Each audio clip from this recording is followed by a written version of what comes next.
This is coming from the connection.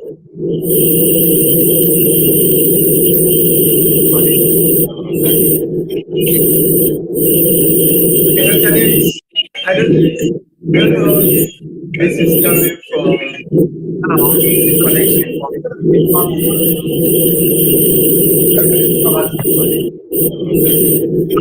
But you press something and it's not okay from I don't there. know. This is coming from the connection. Can you hear me? I can hear you. But you press something and it's not I don't know. okay from there. This is coming from the connection. Can you hear me? I can hear you. But you press something and it's not okay from there. Mute everyone. Let's see. Okay, let me see. Can you hear me? I can hear you. But you press something and it's not okay from there. Mute everyone. Let's see. Okay, let me see. Can you hear me? I can hear you. But you press something and it's not okay from there. Mute everyone. Let's see. Okay, let me see. Can you hear me? I can hear you. But you press something and it's not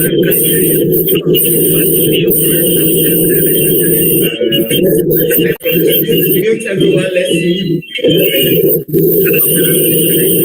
me see. Can you hear me?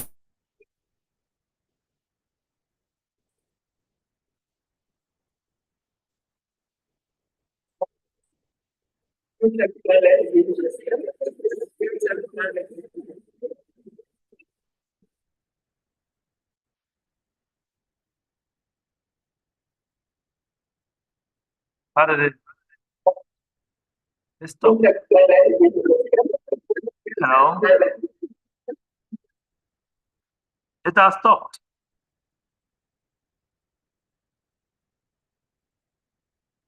How did it? Hello? Yes. It has stopped. Yes. I don't know what happened actually, but how did it? Hello? Yes. It has stopped. Yes. I don't know what happened actually, but how did it? Hello? Yes. It has stopped. Yes. I don't know what happened actually, but how did it? Yes. I don't know what happened actually, but how did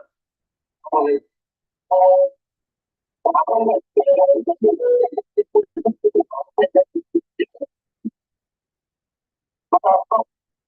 Yes. I don't know what happened actually, but how did it?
Hello and good afternoon to us all.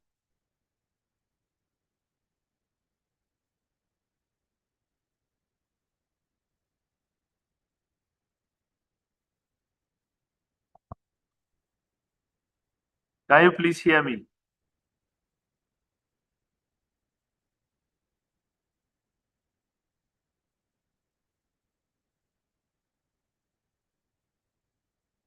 Divine, please, can you hear me?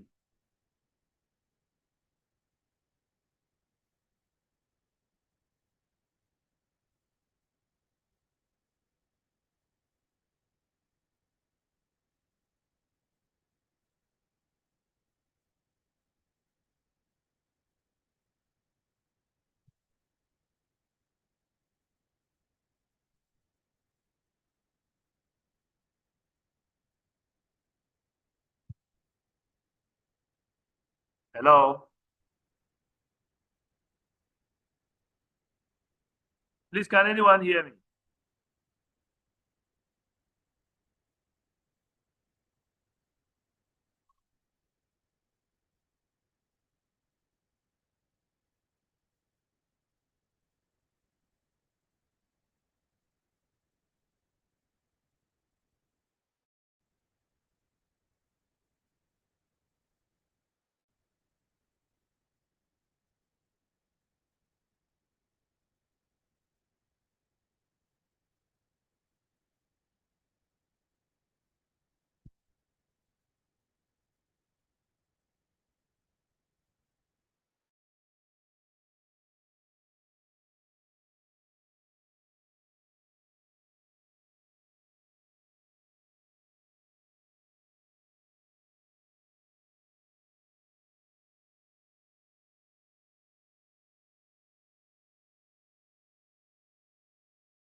Okay, okay, true. Okay.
Hi, Dennis. I think you can hear me now, right? Yes, Divine, you are clear. Okay, good.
So good afternoon, comrades and colleagues. We are welcome to this session of Medical Laboratory Scientists Without Borders or Boundaries, if you want to put it that way. So this is going to be a monthly series that we want to work a period of mentorship where med lab scientists in the industry will share their experiences. So this cut across, people can listen into it, and it's our interest that once we use some of these platforms, we'll be able to impact to other people and not have a I think you can hear me now, right? So Yeah, we are currently Divine. 45 on the platform, Okay, and good. we want to just allow a bit of time for people to join in, then we will take it up. So let's give ourselves the next 5 minutes, and I think we will take it up.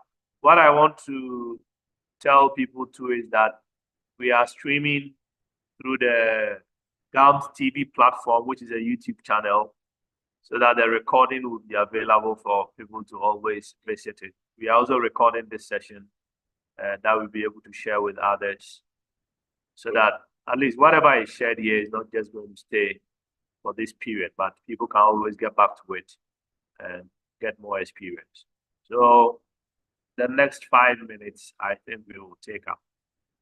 So just stay around, give the link to as many people as possible, and all can just get in for us to share together.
All right, comrade. So in order not to waste much time, we want to take up.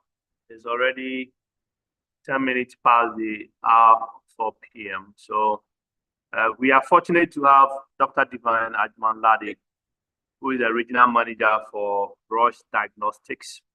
And as I said, Divine is actually one person who I would say has, I don't know whether he is now to business or he's into education and academia, trying to get everything his hands can be laid on. So he's a doctor of medical laboratory science and acquired that degree from the University for Development Studies. And at the same time, holds a Master of Public Health degree from the University of Ghana, Master of Business Administration degree from the Accra Business School. And proud to that, of course, he prides himself as a holder of medical laboratory technologies certificates from the Kwame Nkrumah University of Science and Technology. And Divine previously worked at Konfanochi Teaching Hospital. He also had a time with DCL Laboratory Products Limited and also Becton and Dickinson, which is BD, where he was a sales and clinical application specialist and later as territory sales specialist for West Africa. He's actually also a leader and a founder of Inspired Them Foundation. And Divine is still not stopping anywhere, but he's still is learning law. So he's a student of LLB, the Bachelor of Law, and also a PhD candidate, public health policy and management. So this afternoon, we are welcome to this great session, and I think it will be a walk through his life, his education, his professional work, the business he's doing now.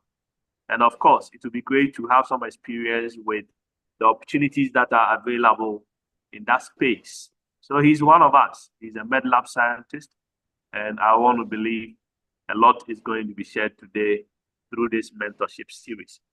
So if you have any question, you can comment down. In order not to waste much time, we want to take up. It's already 10 minutes past the hour 4 p.m. So we are fortunate to have Dr. Divine.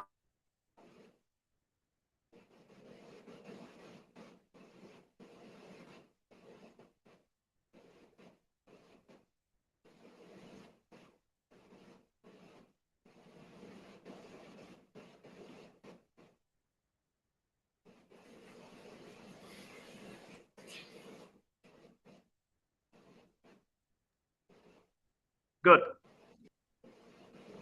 So, Divine. Hi, Dennis. Yeah, so I think we were having some feedback. I had to just close so many things on my laptop. I think it's now better. So the feedback and the re-echoing of the voice has gone down. Turn on your video. Mic can go off so that you will be prominent on it for them to see your face. And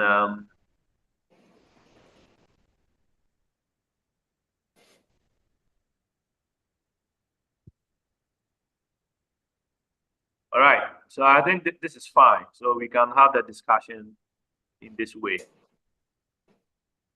So without much ado, can you tell us about who Divine Ajiman-Ladi? At one point, you have Kabute in your name, and at certain places, you don't have. Who is Divine? It's good. Thanks, Dennis. It means that you are indeed on Facebook and some other platforms.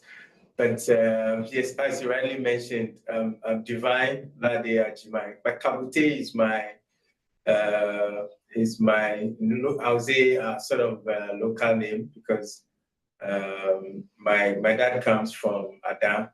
Ada is in the Greater Accra region for those who do not know. My mom is a Krobo from Sumaya.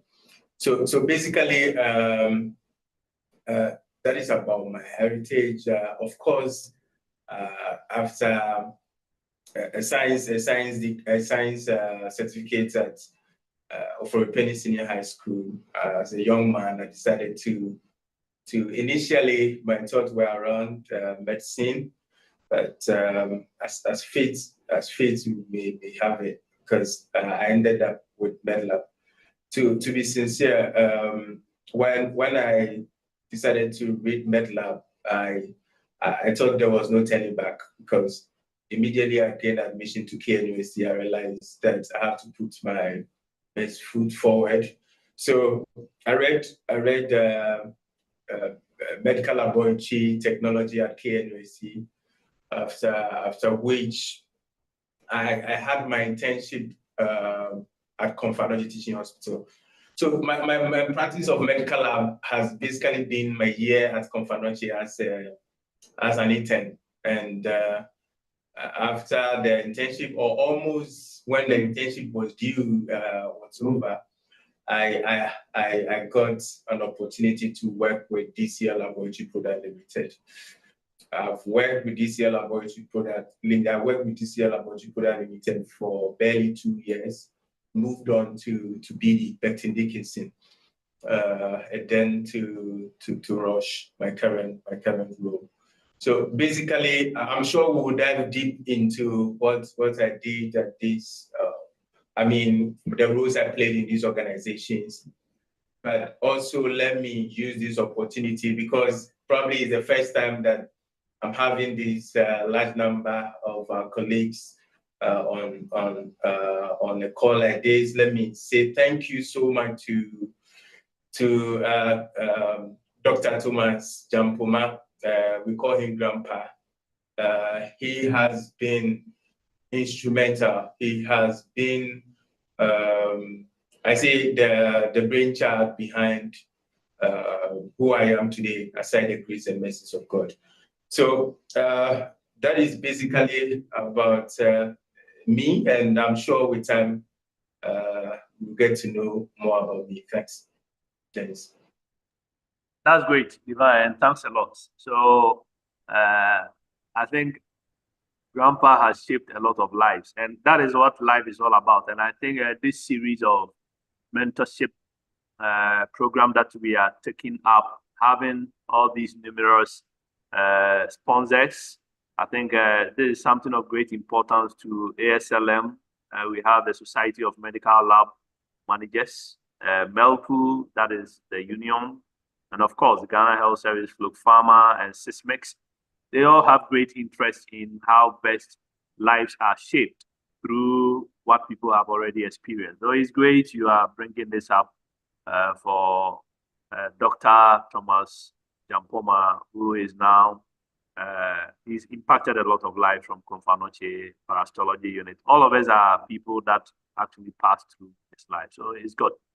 But looking at the explanation you've given about at least schooling and work, DCL, and it looks like you people are very fluid. You are quite slippery, as I may say. What do you say to that? No, I'm not. Dennis, the fact of the matter is that at a point in my life, because I've been telling my friends that since class 1 to like JSS 2, I was the class prefect, as he called it, and so I became the school prefect in JHS. The same for SHS. When I went to Tech, for example, I started as the course rep, and then I became the MELSA president. And so clearly, of course, I was doing students, that was clearly student politics.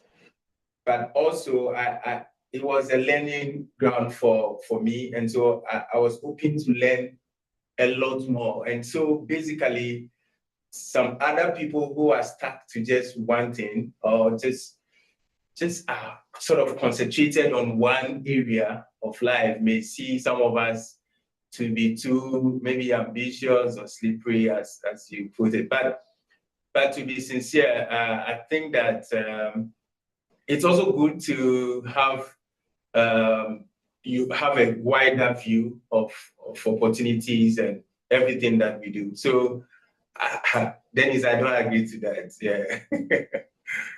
All right. So I think when I was going through your profile, one one thing that comes to mind is the period that we went through some phases of labor unrest. 2016, 2018. And I was part of the team that put together the list of medical lab professionals in Ghana and the various qualifications that they hold. And surprisingly, as many of lab scientists in Ghana had at least one master's degree in diverse areas. Then now you are having business administration, you are having public health, you are having even now LLB, you are putting on health policy and management. So what is actually the driving factor? What is making lab scientists take on so many areas of profession and studies and academic laurels, if I may want to put it that way? Yeah, Dennis, I believe that most of the brilliant guys, even from my SHS days, ended up doing MedLab. Is because at a point in time, in the MedLab class, you could see some top guys in certain schools come do MedLab. So basically, we have very intelligent men and women who read MedLab. So with that kind of intelligence, basically, you would want to do more.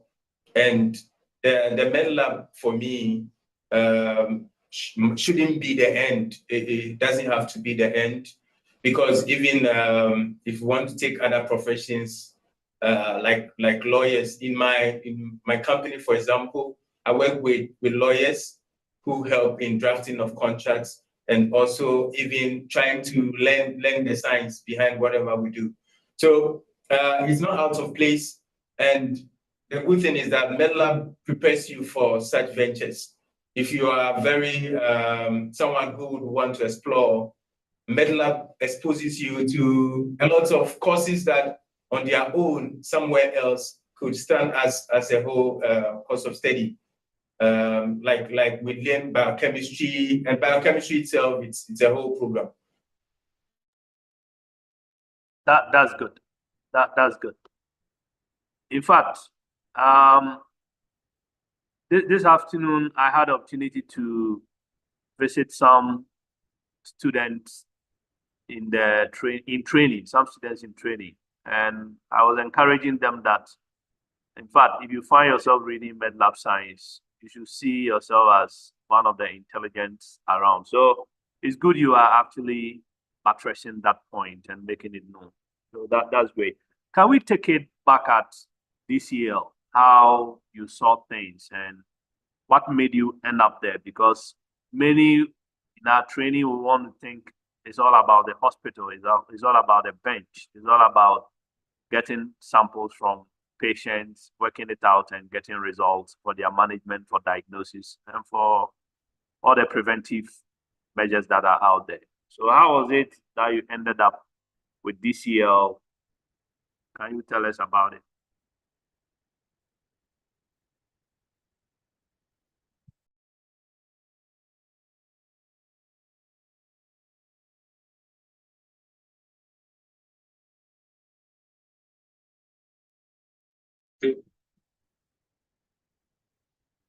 Hello? Hello?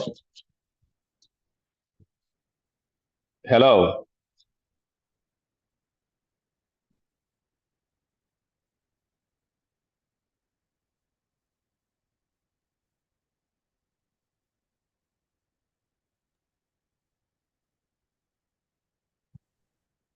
Hello? Want to take on, and I would other things. Let me give you an example. And currently, the African manager started as a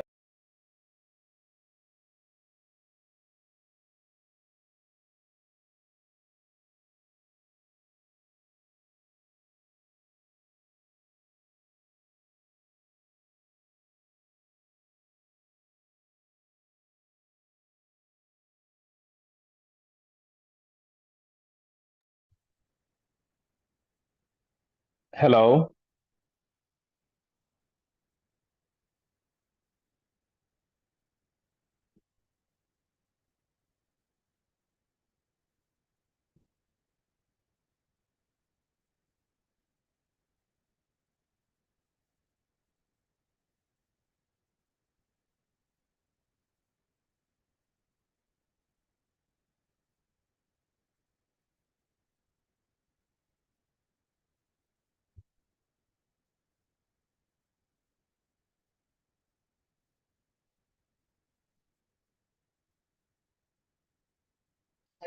Yes.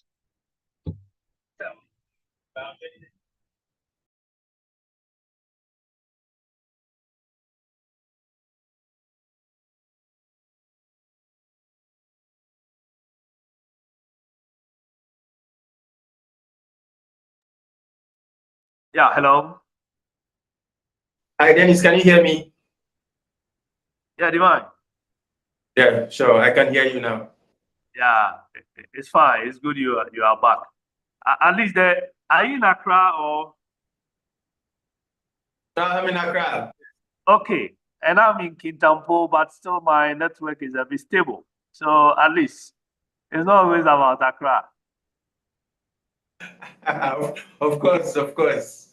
I mean, some of us we wish that we could come and enjoy the fresh air in Kankitampu, for example.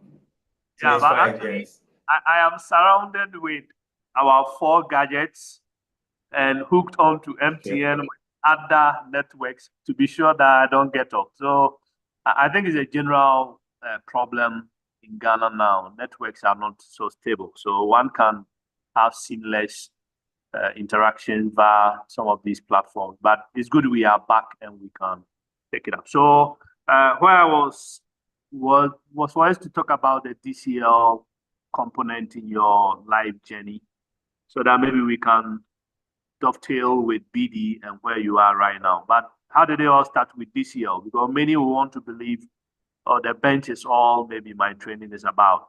Because when you are in school, the horizon is not as wide as you get out to be. So how did they end up in DCL? So let me share this story and thank you very much, Dennis. I think I've been waiting for a day like this to probably share this story, and hopefully one day I get to share on a larger scale. But the beginning of my journey began with the decision to move to DCL, and that came about when I think during the internship at Konfanoche Teaching Hospital. Proud to the national service, well, as we call it, but internship, of course. I had worked with Grandpa, Dr. Jampoma, now, as the FG Melsa president. So I worked closely with him. And so he knew me personally because I took him as a father, sort of. And whilst doing the rotations, the director of DCL Laboratory, Dr. John Kennedy, wanted a young scientist med lab scientist, to come help him with a specific role at DCL then. So by then, we've never met. I did a presentation as the FG Master President during the Congress in Temane, but I couldn't speak to Dr. John Kennedy, he was there.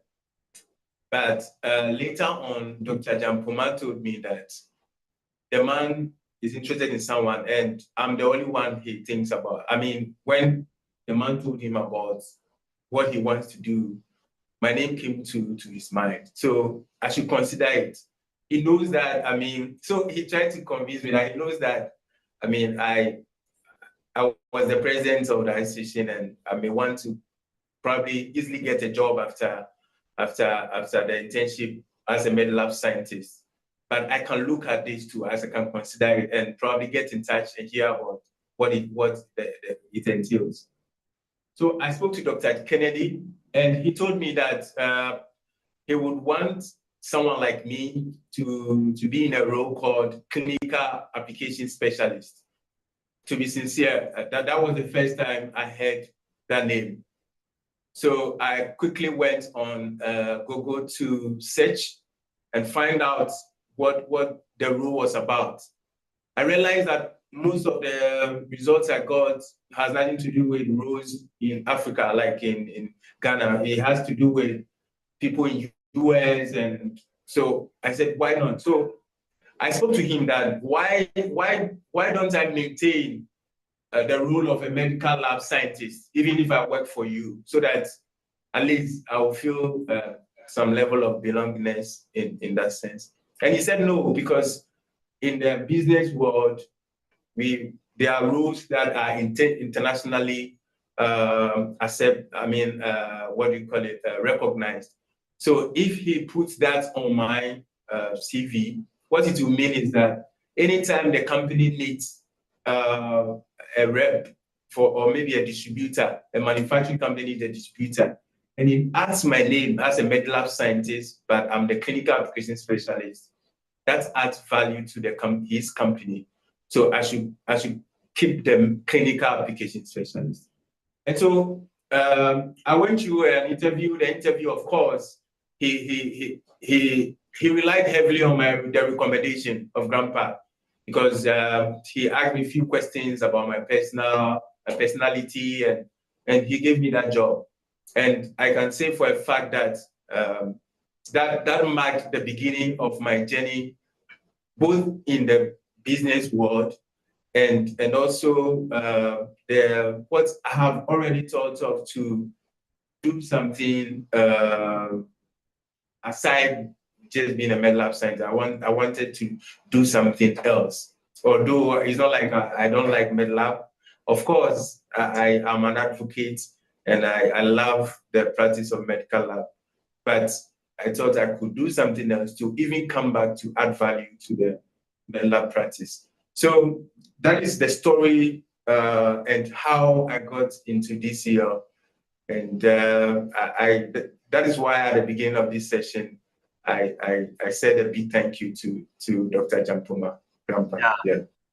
That's lovely, and it's good to know. So I saw a documentary that actually said by 2027, about 6% of the workforce globally is likely to be replaced by AI. So some of you, right from the beginning, had started looking into what adds the cells through the lysine reagent and other things to give the graphs and bring outputs that will let us know whether somebody is having higher levels of WBC, RBCs, and whether all those calculations for MCH, MCV, and the rest to talk about anemia are going to be useful. So I think that you, right from the word go, got the opportunity to move into this space where you are adding technology and the science we learned in school to bring life and outputs, and of course to explain behind what all these analyzers are doing. So we want to get into BD. Now you got this good recommendation, and I think you've started well, but what informs some of the change?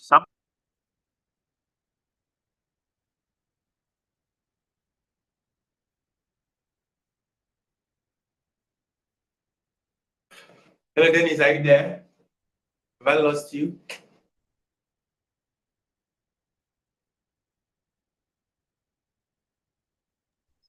Yeah, the former Zimbabwean leader, just to let you know. So why did you leave DCL and join BD?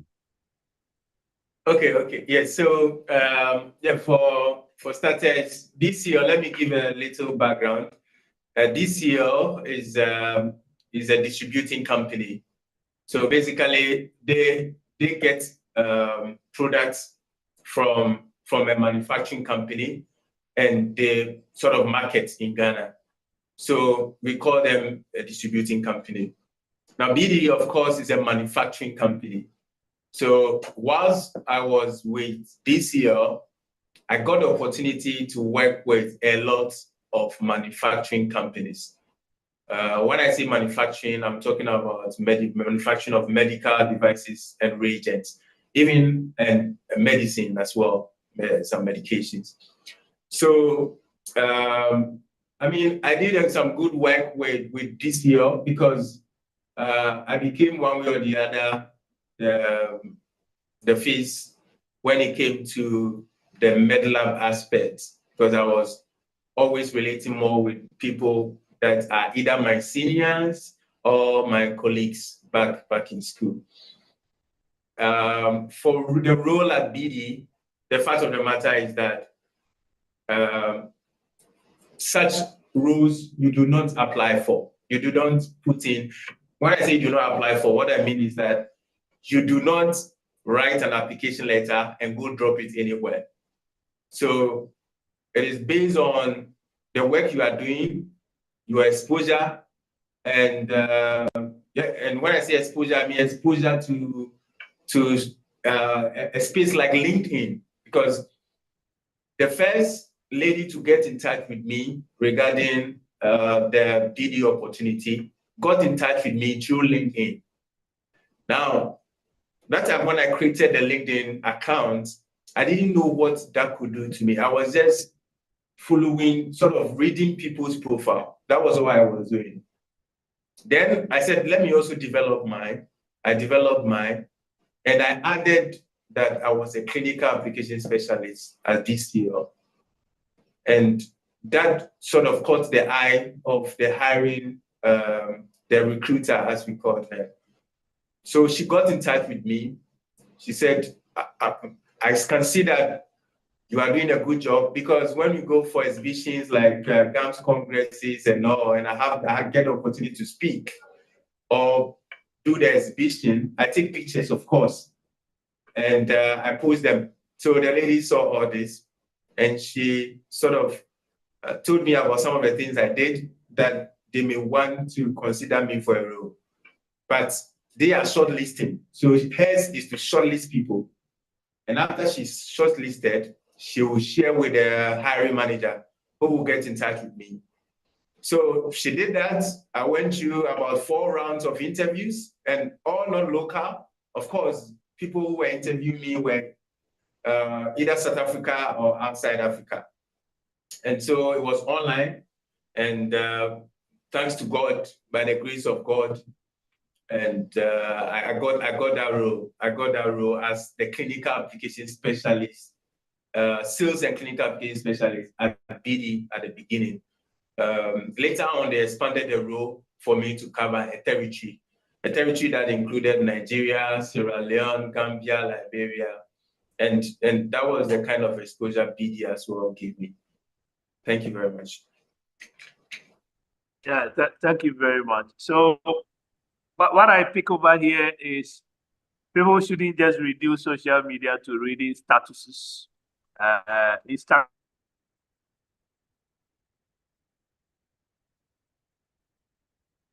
You have to make sure that you are really putting a description to what you are doing so that people will appreciate what you do. Is that a case? No, you're right, 100%. And my mom, when I was very young, when we traveled, those days we would travel to go see my grandma. And sometimes when we go for these vacations on our way back, she will advise that we take a picture with our grandma. And when you take those days, you will take some days for you to get your picture. And when I take it back to her, she will always say that, I mean, without a picture, you were not there. So for me, if I get opportunity to do anything that I think that is helping me or will help me to become who I want to become, I will take a picture and keep it. You never know, you need a reference, and the picture could be a reference. So I was posting these pictures. I was describing the pictures, I mean, what I did and probably the learnings on LinkedIn. And it went a long way to support what really I was doing at DCL then. Yeah. Yeah. So in fact, I'm aware of somebody at the UCC who is into environmental science and got some huge funding because people were just reviewing his Twitter page and some of these social media pages, and got in touch with the person and thought that this work that we want to do, you are quite suitable because you're already in the space.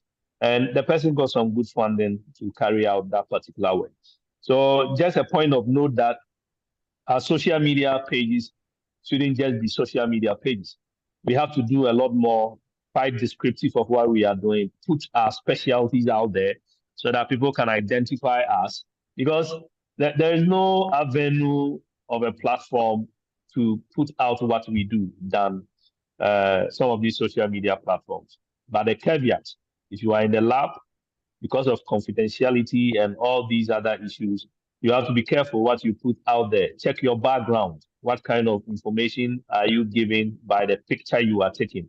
Have you taken the necessary consent where necessary, so that you don't go broadcasting things that are not supposed to be broadcast over there? So that's great. But having had all this experience and exposure, why then do you leave them? Because last time I saw on your LinkedIn platform, it's like, I have moved. I am now with, I say, oh, this man, they hardly can stay at one place. What is the driving force? Is it the money, the size, the experience? What is it? Why are you with Roche now? Dennis, I mean, this question that you asked sort of reminds me of my interview, my interview days when I was interviewing for the job at Roche. I mean, this is a question that is likely to be asked in any interview. But basically, as you said, Dennis, whatever I do, at the back of my mind is to be exposed. I want to be exposed. So people see me to be even political. Yeah, I will accept that because, of course, I have led both students and others out of school. And so for me, I want to be exposed. I mean, life is lived once. So, I mean, as many times as you can, try to get closer to things that can make you better. I feel that the current role as Roche exposes me to leadership and management, and basically that is one of the things that brought me to Roche, because I have the ability to now I'm managing, by the grace of God, Ghana and Sierra Leone, and I mean hopefully some other countries soon. So the most important thing for me was the ability to grow, not just grow, but also explore and get better. Not just money, but of course, money is also important. But the most important thing is that to get better in every area of my life, I want to just make sure I make use of the one life that God has graced me with. Yeah. That's very good. So I realize some of you in the space in which you are stepping up, you usually start with your last level in where you previously existed. So it means that DCL, BD will have to do something better than where you were at DCL, and now Roche will have. Before they take you on. So definitely, this is a mentorship class we are sharing with others. How does that give you, let's say, the financial independence, so to speak? Do you people work in the levels like how anybody in the hospital? You already have a salary structure. You know what is coming at the end of the month and that kind of thing. Do you think it's kind of motivating enough financially, aside the exploration and the territories and managerial role you are likely to play? Oh, thanks, Dennis. Thanks. Yeah, it is. Of course, aside everything, we have families to take care of. I have a nuclear family. I have an extended family. I have a community. Actually, I'm building a toilet in my village, and hopefully, I also make an impact with my NGO in Ghana. So the thing is that, to be sincere, when you are into this the space, the medtech. So I prefer we use medtech, and is the medtech space. Sorry, in the medtech space, salaries are not like you negotiate your salary. But the good thing is that if you move from the distributing company to the manufacturing company, you are likely to be rated in Forex. So what I mean is that you are likely to be rated in, let's say, USD, United States dollars, or Euro, or the currency that the company that is hiring you probably maybe deals in. So at the end of the day, of course, even if they are paying you $1,000 and they are paying someone 1,000 Ghana cedi, it's huge. It's different. Okay, it's about times 10 or 12. I don't know now. How about me has brought it, but basically, you have a jump in your salary. So that is the factor, but that is not to be sincere. You have to grow in the space in order to earn more. What I mean is that you can't be stuck. Once you are stuck and you don't grow, you don't develop yourself, you don't go to school, you don't think about how you can add value to yourself, it's likely you continue to remain where you are, and of course you won't be able to. So once you move, and it also comes with some good benefits. That's how it is, and that's how it has been. Yeah. And so I just want to, for me, I feel that I have a foundation called Inspire Them Foundation. Dennis, you'll be surprised that after I moved to DCL, I decided to encourage some of my colleagues, my friends, my good friends, to also try it, because it's an area that I found so interesting. Because when I joined DCL, I quickly traveled to France. I was traveling and moving about, and so I told them, Charlie, I think that this is an area you guys can come in. And so I don't really hide. I'm not a person who hide the food under the table. What I'm saying is that this medtech space is very is good. It's an area that, whether you are thinking about money, exposure, travels, whatever, it's a good space that you can really think about. Yeah. Okay, that's good. One time I was traveling, I had somebody on board with me. I was actually coming from Australia. So this person is in the oil industry, and he had gone for 6 months working and was coming back for a 6-week period or leave or so. So we were talking, and that was when Single Spine had started. And I talked to Single Spine is good, and at least we're getting some good money. So I asked this man, so what will it take for a first degree engineer who entered the space of the oil industry? And the man said, oh, the minimum. In fact, he was actually adamant. So, but it was like 5,000. So I was like, is it Ghana cedis or? I said, no, that's US dollars. So when he asked me how much I am taking, at that time I was a senior or principal biomedical scientist. Seriously, I couldn't tell him. You understand? So can you give us a range? Somebody at your level, a range. In fact, we are not going to tag you that, oh, Divine is taking $20,000, $50,000. No. But it's important, because all job advertisement I see globally, they will put a tag. WHO will tell you 7,000 to 10,000, 8,000 to 9,000. So fairly, to get people into this space as a starting point with some of these international companies, how is a medical lab scientist likely to feel in terms of salary range? Okay.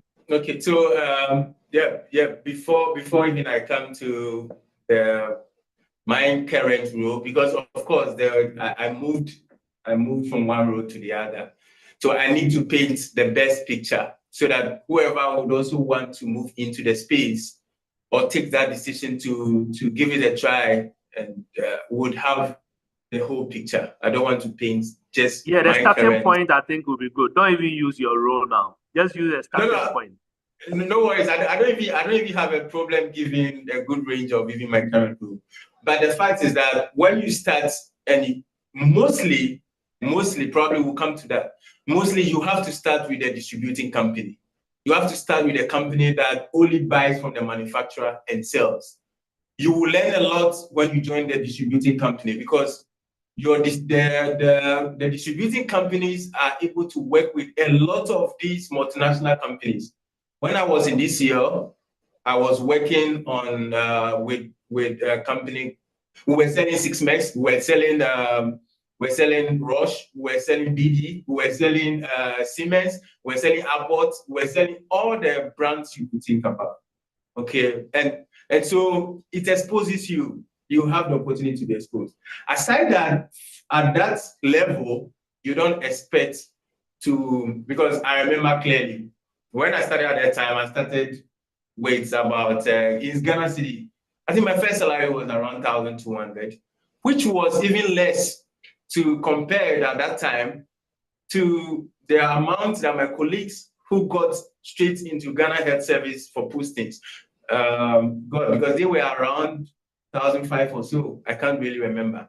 But you know, I just hung in there. And so for the distributing companies, expect to sacrifice. You have to expect to put in the work, expect to learn, expect, and aside everything, be motivated to go higher. You don't go in there thinking of just staying there. Then, when I moved to BD, for example, for BD, for usually clinical application specialists and sales executives, I won't use BD, I will use generally. The salary range for that role is somewhere $2,000 to $2,500 to $3,000, really, for sales and apps at BD. Okay. Then, of course, when I changed role, I joined Roche. This is about, let me give a range of $3,000 to $5,000, okay, for a regional manager like me. So you could see, I began by mentioning the amounts, the salaries for the one I was earning in this year. I can tell you that was 1,200 cedis, and you could see the difference from that when I moved to BD, and of course the difference when I moved to Roche. So basically, you will start from somewhere. Looking at the money wise, you have to build it with your experience and as you grow in the space as well. Thanks. Yeah, so thank you very much, Divine, for some of these things, which mostly people find difficult to talk about.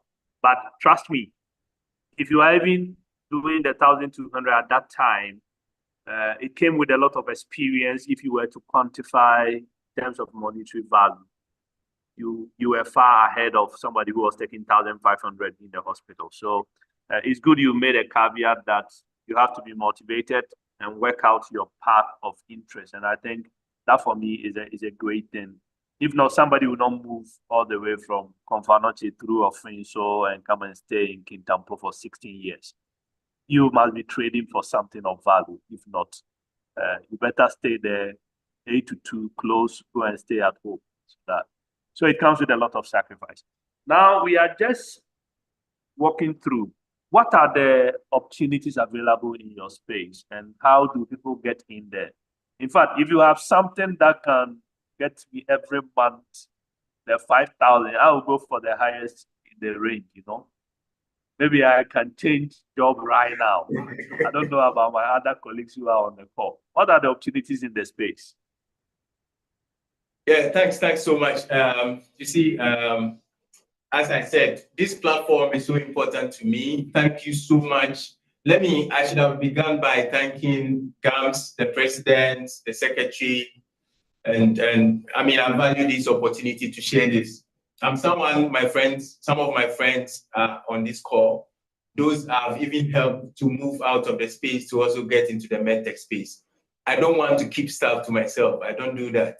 And basically, I came into this meeting to share opportunities and colleagues that I've worked with the same background as me, but are doing different things in the medtech space or medical technology space.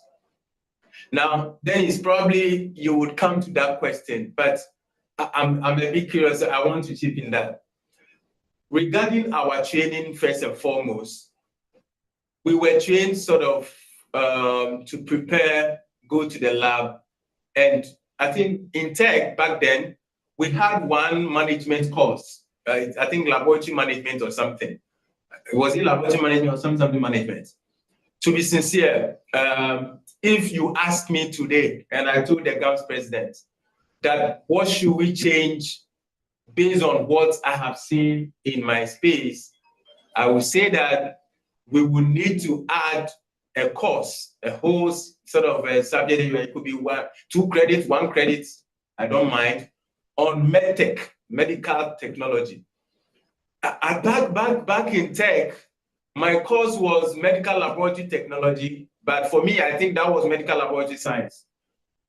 And the tech aspect was not really, we didn't really experience the tech aspect, which I am now experiencing when I moved out of the lab space. I'm saying this because I feel that there are certain orientations that should be done even whilst in school. Let me give you an example before I come to the opportunities. Our colleagues who are pharmacists, I work with a lot of them. In Roche, we have a pharma business, and a lot of my colleagues are also pharmacists. These guys, some of them write in level 200. They take interest in what they call repping. Repping basically means that you will represent companies, sell their drugs, and sort of they hire you to rep for them. You represent them. When I was the president of FG Melsa, and I didn't know clinical application specialists. For me, at the time, I felt so sort of, I felt embarrassed because I feel that our students, first and foremost, should be exposed to some of these opportunities through a medtech course or a medtech, what do you call it, subject that will introduce them to the nitty-gritties of the business aspect of what we do, aside the hematology, the chemistry, we want those as well. We need that. That is the foundation of MedLab, but we will need to add this to it. Now, let me quickly run you through some of the opportunities. Of course, that is where I started from, so I will mention that first. And it is the clinical application specialist. Once I mention the role, I will speak briefly about what the expectations are for that role and how you can probably begin or how you can enter or get an opportunity to start in that role. With clinical application specialists, basically what you do or what this role is about is that you are going to train the laboratory scientists on the use of the medical equipment. So the clinical application specialist is the MedLab scientist, and I can tell you we have doctors who are clinical application specialists, we have medical officers, physicians, who decided to be clinical application specialists. It is not for purpose of just this call, but I can tell you in confidence that on my list, I have friends who did medicine and they wish to be clinical application specialists. The good thing for us is that with MedLab, they prefer us. They prefer people with MedLab. And the reason being that you already learned your full blood count, your WBC, everything, the calculations, you know them by heart, and you know the chemistries and all that. So now what is left is that you know how to run the test too, because you remember you have used a Roche Cobas instrument at maybe the chemistry lab at Confanoche. So it means that going back, if you are employed and going back to train your colleagues, it makes their job easier. And they don't need so much training for you to do that role, play that role. But it pays. And so the first role, of course, is clinical application specialist. Now,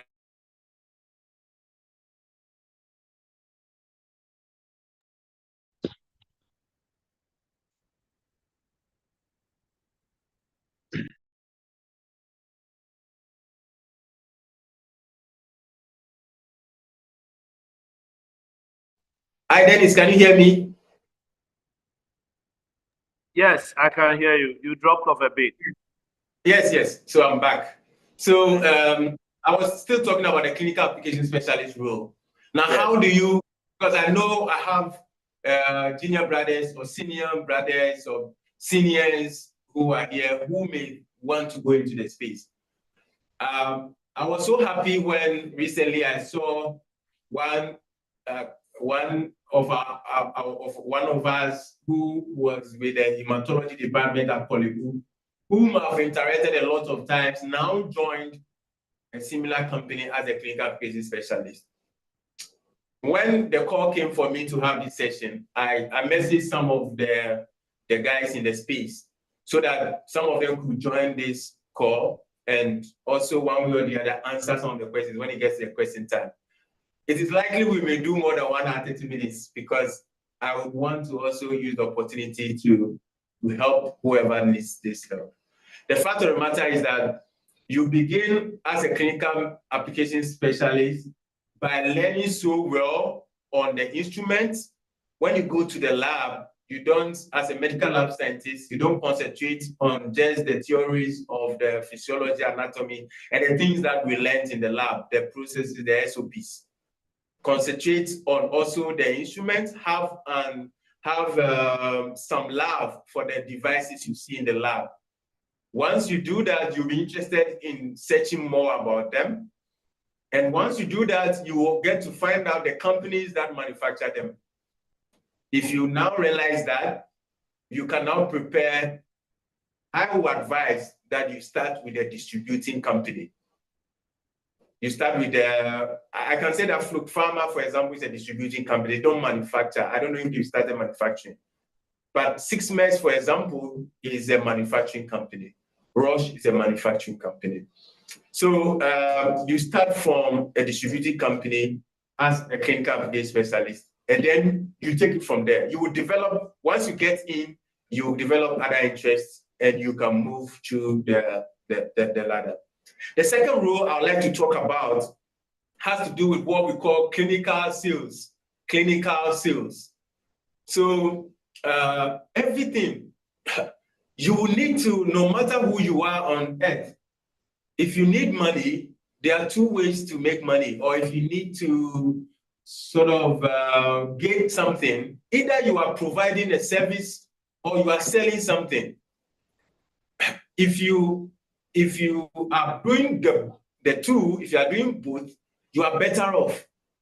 So as a medical laboratory scientist, you already have a service that you can render, and you are now selling devices. So what it means is that you are a clinical salesperson, specialist. Now, for that role, the fact of the matter is that you just need the drive, the inspiration, the motivation to begin. If you have that drive, the motivation to begin, you can walk to a distributing company. And I'm telling you, my first 2 years in this space was with DCL. I spent exactly 2 years in DCL because I joined DCL in May and I left DCL in May the next 2 years. You can give yourself maybe 3 years, 4 years, 5 years. You can start with mine, give yourself 2 years. I'm telling you, you are going to sacrifice some time to learn, but at the end of the day, I'm telling you that you may end up becoming way better, because once you have a good jump to a manufacturing company, what will happen is that your salary may not just double or triple, but it may be 10 times or 15 times what you were earning. So that is about clinical sales. Clinical sales has more to do with you selling the medical devices and the reagents. You can also move into the pharma, the repping thing. It's just the same. So we have people who are pharmacists, but they are even now selling medical devices. We have people who are medical lab scientists, but are into pharma. For example, as I'm in Roche, I can be trained to sell the drugs if I want to. So that is one other opportunity, clinical sales. Then the next on my list is that you can become what we call product manager. So it's part of marketing, but product managers are good earners.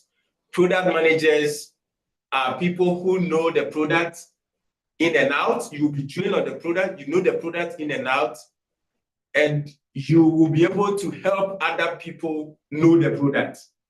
So yours is not to train like the clinical application specialist who went doing the medical lab. I'm telling you, in Nigeria, I have traveled a lot of the states in Nigeria, for example, because I went into most labs due to my clinical applications role back at DCL and BD. The same way as a product manager, you will be sort of helping or training the clinical application specialists who are either employed by the distributor or the manufacturing company. So product managers are basically, you know the product. So you are able to even tell what is for what. And you can specify, you can specialize in a particular product. So that when we mention your name, like Evans, we say that Evans Fair is known for this product when it comes to this company. And we have people like that. In the US, we buy those people like the way we buy footballers, because the clubs will buy footballers. Because if you are known for a particular brand and you are good at it, they may want to move you into their space. So that is about the product manager. That one as well, of course, you will need to begin from somewhere. I would always recommend that don't think about the very big picture up there, the topmost. Start small, start from the distributor level. Get a company that can help you learn, a company that sells product from a lot of manufacturers. You are going to learn a lot.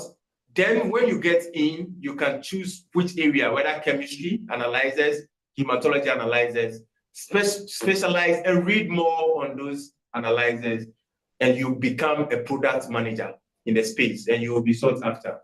The next one has to do with what we call regulatory affairs specialists. So everything that we do in the medtech space is regulated by the FDA. Not just the FDA. Of course, Ghana Standard and other organizations also regulate our activities.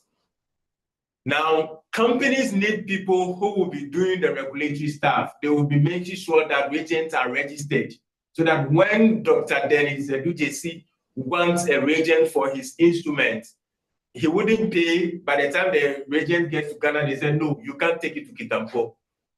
There are people who are paid to just control that space. We call them regulatory affairs specialists or ROA specialists.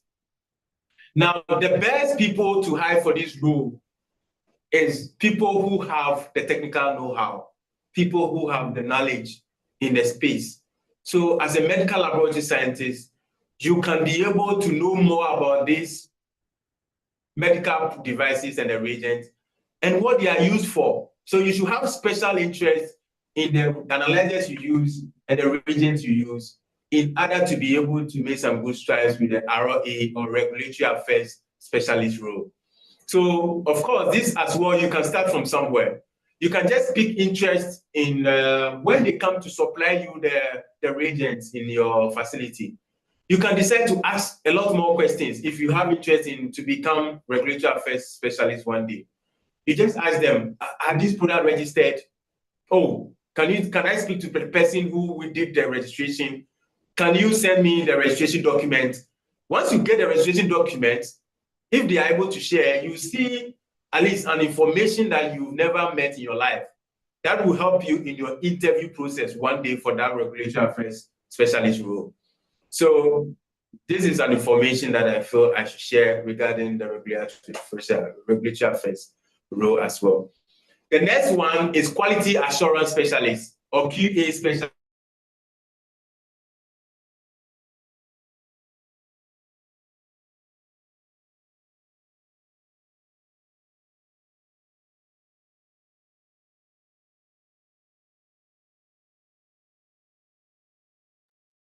Hello. Looks like we've lost Divine. Taking us through clinical application specialist, clinical salesperson, product manager, regulatory affairs specialist, and the quality assurance specialist. I hope he comes back to continue with the great presentation. I feel like I should be changing my job. Hello, Divine.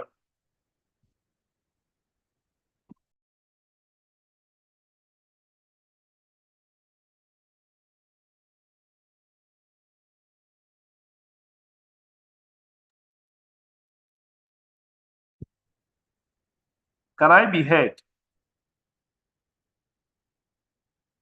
Colleagues on the call, you can type yes if you can hear me, just to be sure.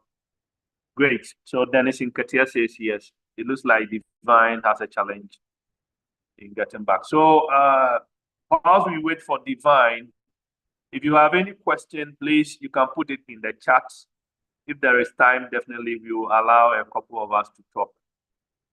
But let's bear in mind that we'll have a very short presentation as well on biohazard bags and all these safety issues in our laboratories so far as waste management is concerned. So a couple of things from the task. Okay, so people are not able to unmute, but that is when previously we wanted. Okay.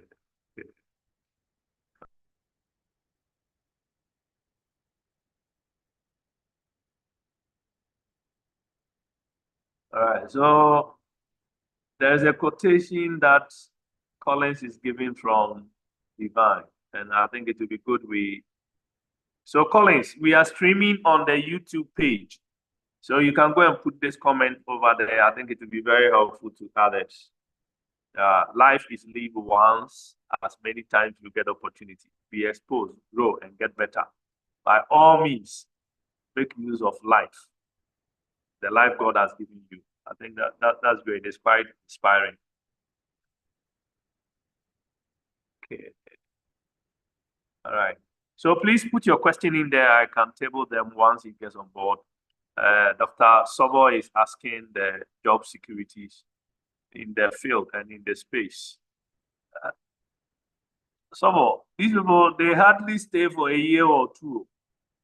So now I'm even afraid people going to take this clinical application specialist. Once you get there, they know in the next 2 years you are going, so they might even fear you.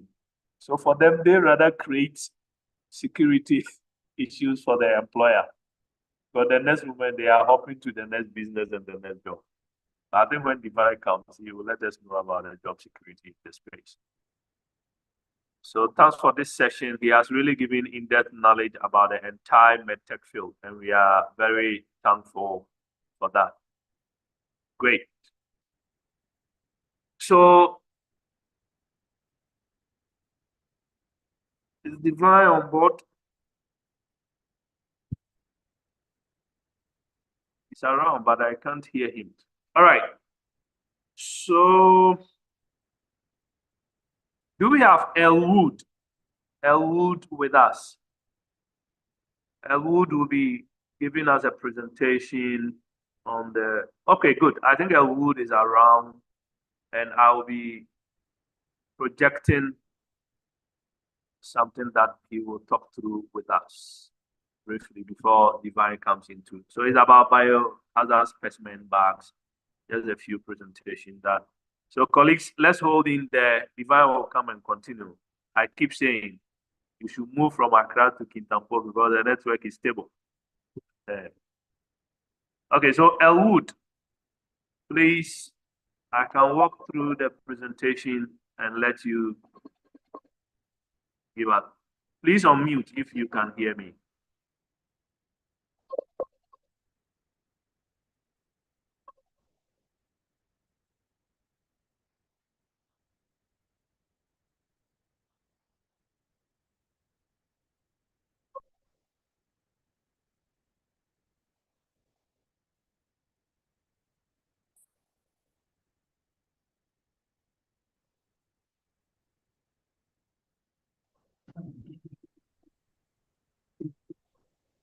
Hello?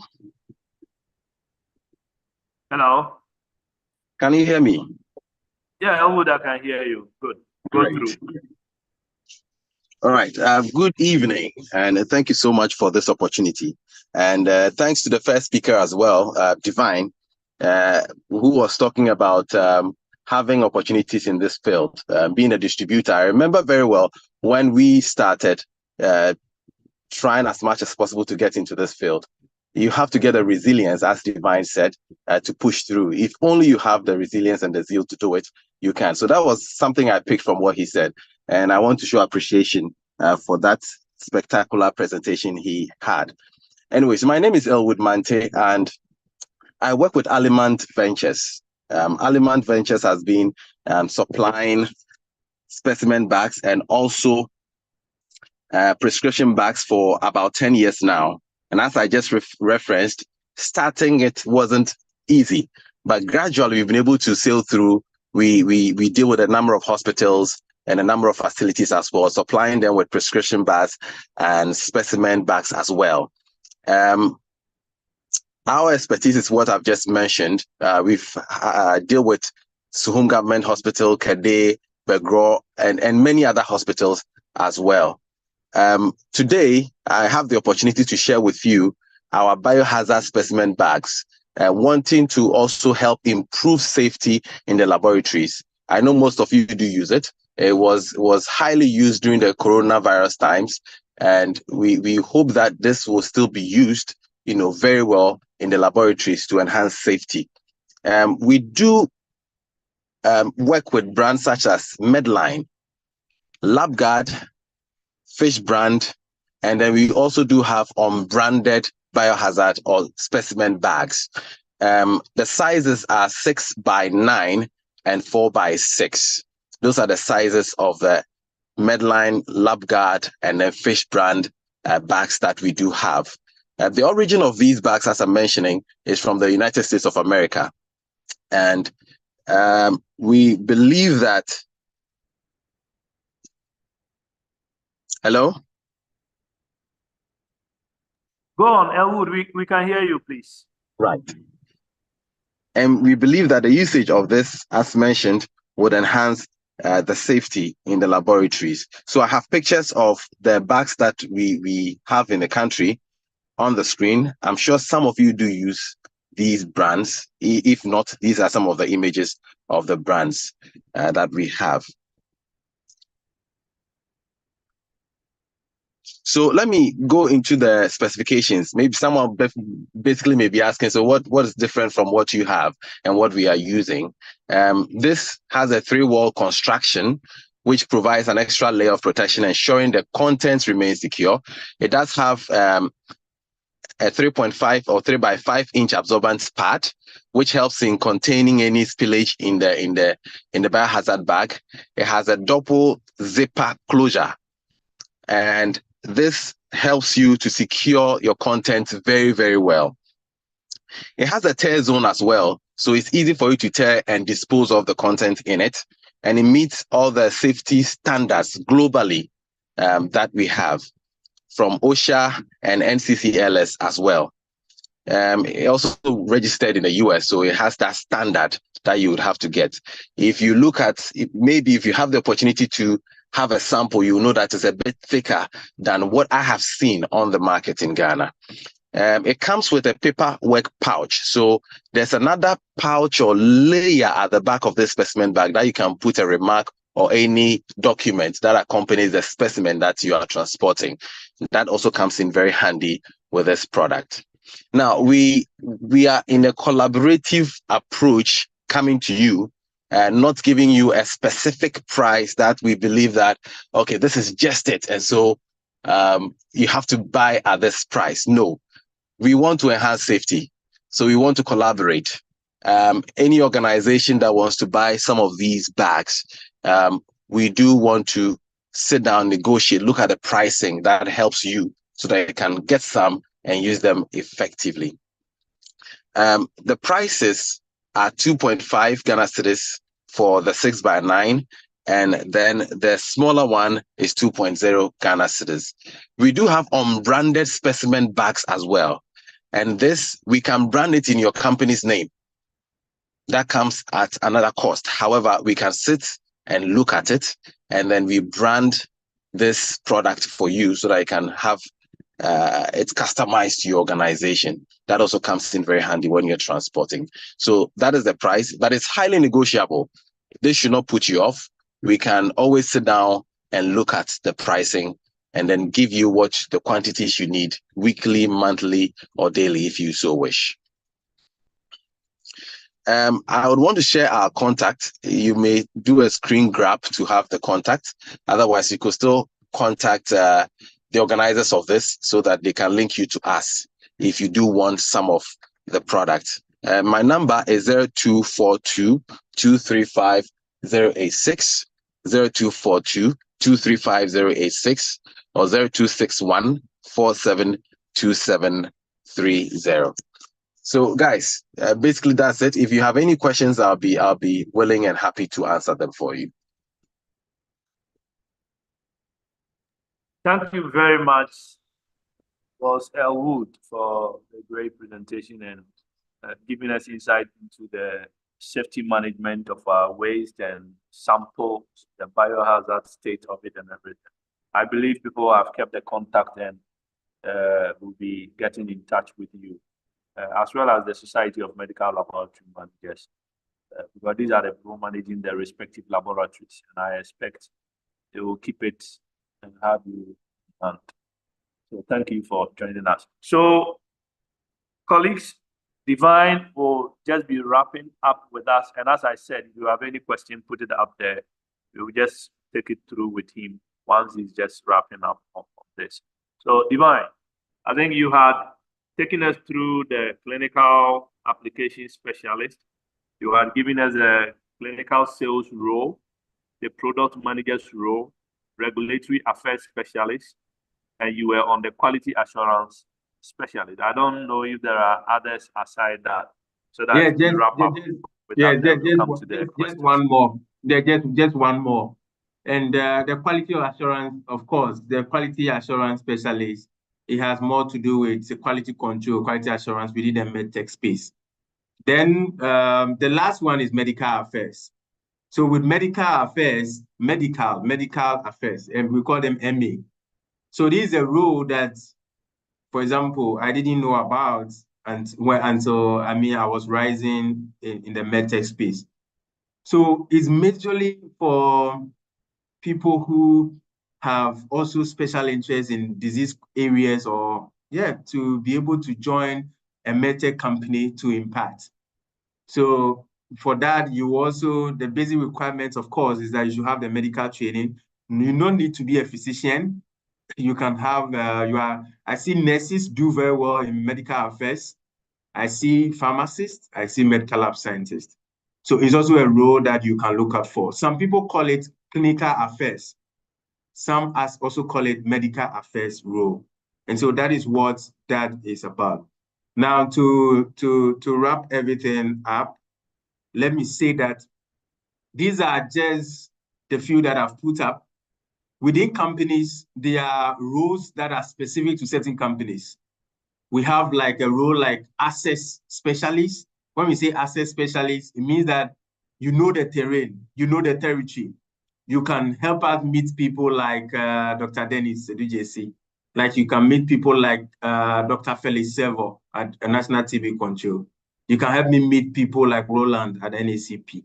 So you are an access specialist. And it's based on your relationship, one, and your training, because once you have the training in med lab sciences, they expect that in medical lab science, they expect that you have a network of medical laboratory scientists. Okay, so that is access. We also have other roles that probably, because of time, I wouldn't want to go in, but are company specific.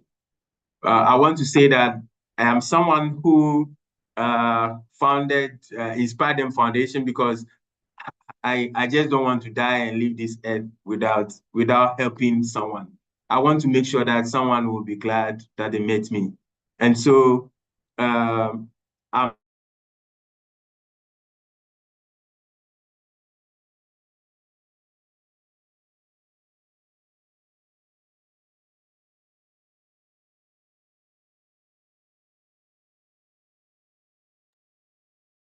yeah, comrades, I'm still looking forward for questions.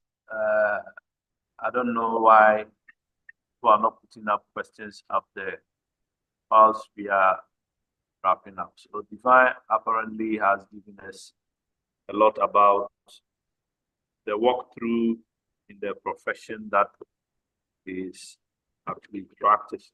So we walked through his personal life, and also working through DCL, BD, and now with Roche, and has given us a lot about a motivating statement that he said intelligent people, as he has come to know, are the ones who are reading MedLab Science.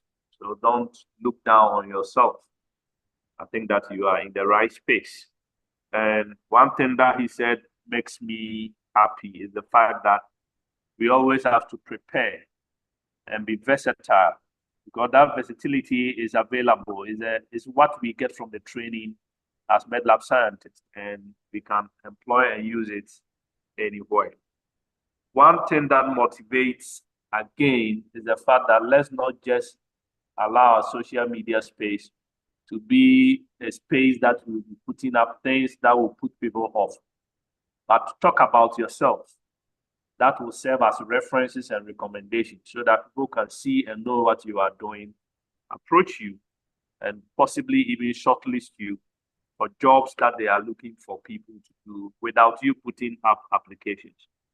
And we have to be motivated to work out the path of interest so that when we find ourselves in some of these pages, we can know exactly what we want to do. He said something that if we have senior colleagues who are already in the training institutions, if we have any way to add on to the training curriculum, we should have something modified in line of MedTech so that products that are coming up will not only have to find themselves in the space before they get to know about that technique and that experience, but they will come out of school with knowledge about the area. Do you want to become a clinical application specialist? Do you want to be a clinical salesperson, product manager? Do you want to delve into regulatory affairs, look into quality assurance, or become a medical affairs person? It's been quite an interesting interactions with Vine, and it's my understanding that once he comes to give the wrap up, some of us, he will give us the link to the next job that we can be making like $6,000 a month. I can say a very goodbye to my Mugabe area. Dennis, I'm here. Can you hear me? Yeah, good. Yes. Good. You're back. Yes. Yeah. So basically, to wrap up, Dennis, to wrap up, what I want to say is that what I've said, and probably I have inspired you. Hopefully, I have motivated you. I want you to, if you have the thoughts or you've already thought of it, to move into the medtech space. I want to assure you that it is rewarding. Either you want to move in as an employee or an employer, because you can also be an entrepreneur, of course, where you own your own distributing company. Okay. So I want to say that it's a good space. You just have to think about starting small. And as a Christian as I am, I would say that with the grace of God and the mercies of God, whatever you dream of achieving, you can be able to achieve in the space. Thank you all very much. Thank you very much, Divine. So I think I have Frank Intiako. Your hand is up. Can you unmute? Are you able to unmute? Yeah, Doc. Good. Yes, thanks so much, Dr. Dennis. And then thank you so much, Dr. Divine. I must say that this evening we are blessed. This is one of the best, I will not call it presentation, training that we've had, especially this year. And we are grateful. We are especially grateful because we have not been selfish. You've virtually that's all we need in this space. My only question, I don't know whether there's right the way I have to ask it, but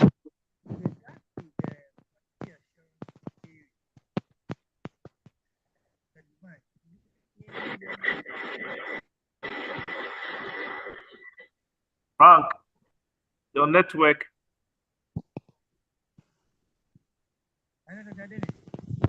Yeah, you seem to be far. Wow. Now you talk, I can hear you. Maybe I'll use my mic. With regard to the quality assurance area, what do you need to enter into that space? I think I can hear him very afar. I don't know. It seems. Yeah, he said that with regards to the quality assurance, what would you need to enter into the space? And yeah. So before you answer that, Divine, add this one. Yeah. Cecilia Consa is asking if there is an age limit to this opportunity. Can take the two. If there are what? Age limits. Okay. Yeah. There are no age limits. I can say for a fact that there are no age limits. I work with people when I joined BD at the time. I was I could say the youngest. I was the youngest. So there are no age limits. People who are older are in these companies. So whatever interest you have, use what you have to get what you want. What I mean is that you have a skill set. This is the time for you to use it and make the impact that you want to make in any of this space. Then to the question from Frank about the quality assurance affairs, I would say that begin from your lab. If you want to begin from your lab. Have interest in how you are able to calibrate and ensure quality in your lab. Once you have that kind of skill and practical ability, when there's you can walk to any of the companies, even if they've not opened and they don't have an opening. Just recently, there was this lady that I had to sort of help, and because she walked straight to me and said, she's an old woman, but she wants to do this, then that. I said, why not? You came to me, I need to help you out. And so she ended up getting an internship somewhere, which you never know the end result. I want to wait to see how she's going to end. So you always start by searching for the opportunities. If there is no opportunity, as you can see, go and create one. Go and talk to a manager, tell them what you can do, what you can add to their sales team, what you can add to their organization. So that is that for Frank. Thanks. So Gabriel, your hand is up. Gabriel Poku.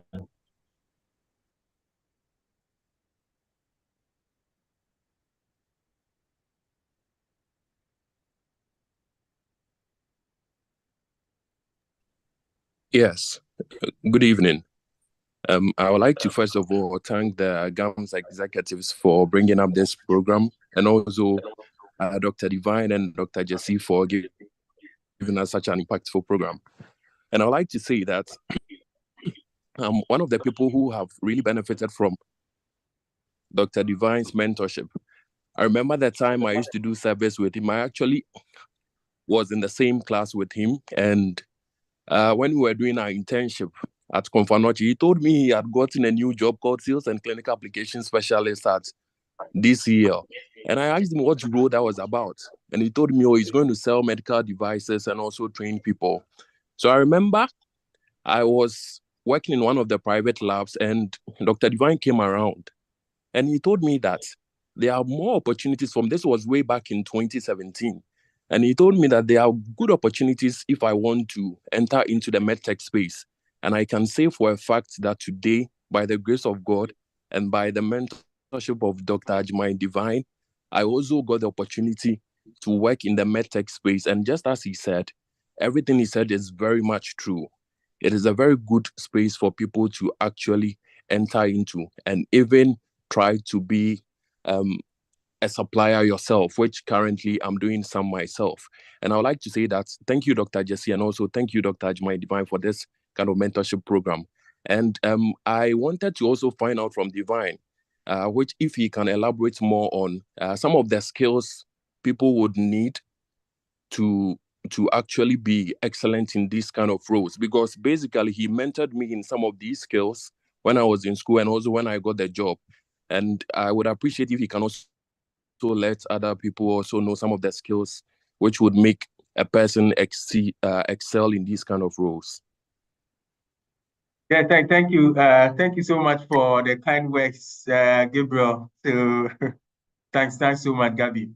Yes, for basically, when it comes to the skill sets, there are some that you will learn on the job, but the ones that are like the ones that you need as a matter of a necessity that you should be able to talk. You should have the ability to express yourself, because when you go for interviews, that is what is going to differentiate you, because you should be able to put your thoughts together. So if you are not able to do public speaking, kindly learn it. It's a skill that you can learn. Make sure you learn it. When you learn your book, try to summarize what you've learned in your own words. And for me, that's the beginning of selling. If you can sort of summarize things and tell people about things that you have learned, it means that you are sort of selling, because that is what sales is about. You will learn about a hematology analyzer and go tell a lab scientist or medical lab head and say that this is my analyzer, it can do this, this, and that. Kindly buy it and you won't regret. So basically, it is the first thing on my list. The second one, of course, is a skill that we all will as a medical lab scientist, you have. And the skill of staying motivated. Okay, you should develop the skill of motivating yourself. Even when people see it to be like a no-brainer, why this guy is doing this? Know where you are going and have that belief, self-belief, be motivated.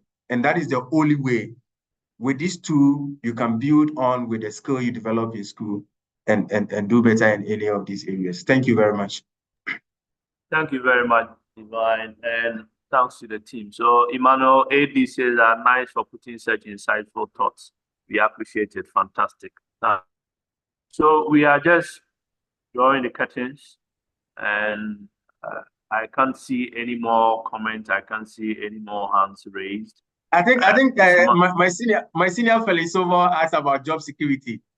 Right. Dennis, did he ask that about job security, right?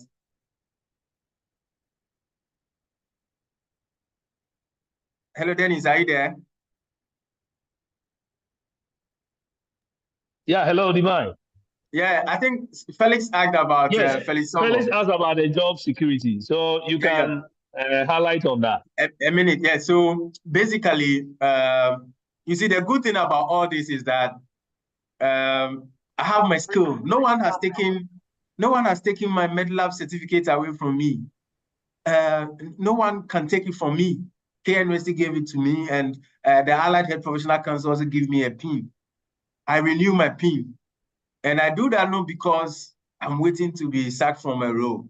But the fact of the matter is that as a rational human being, as I am, no matter what you are doing, you should be looking for plan B.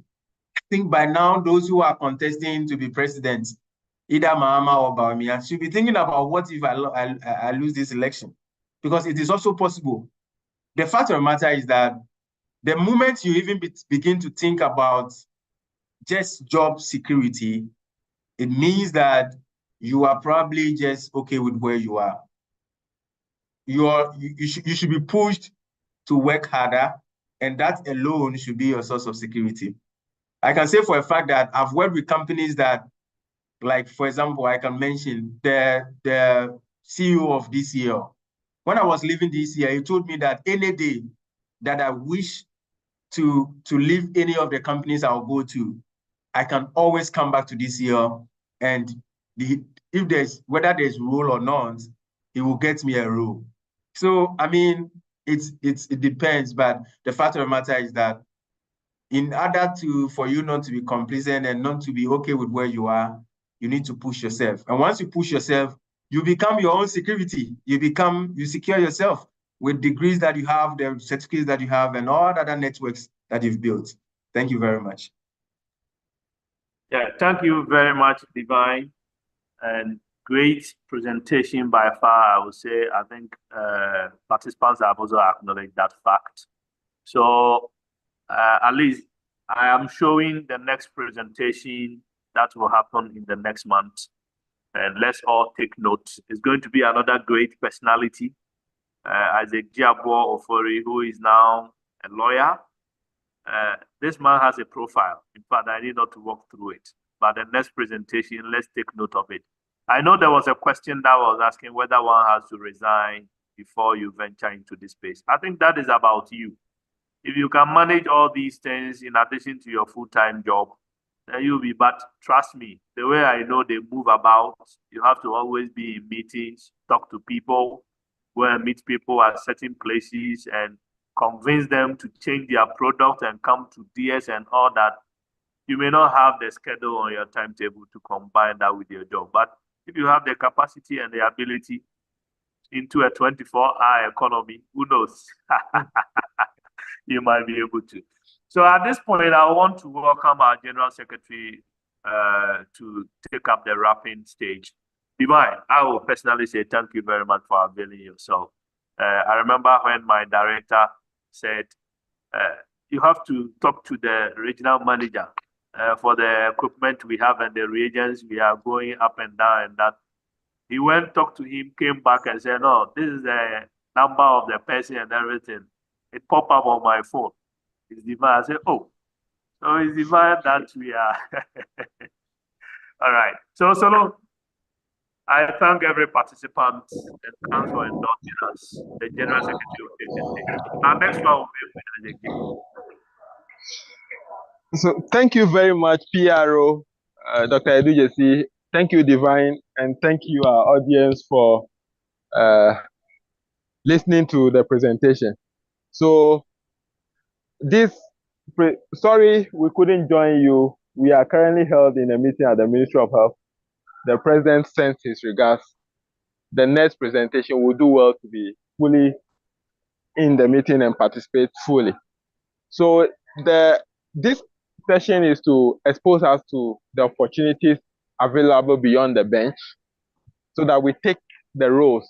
If you look at some of our colleagues in other professions, they are now trying to compete with us. So you have clinical application specialists and pharmacists are taking up these roles.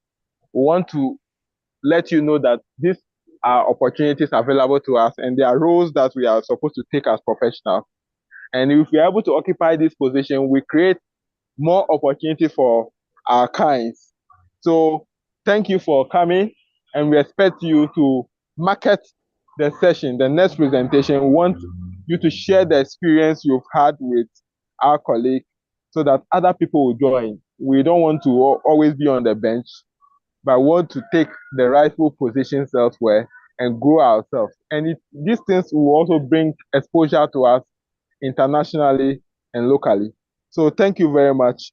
And we'll meet you on the 14th of March for the next presentation. Thank you. Thank you, and everybody have a nice day. Thank you. Thank you very much. Bye-bye. Thank you.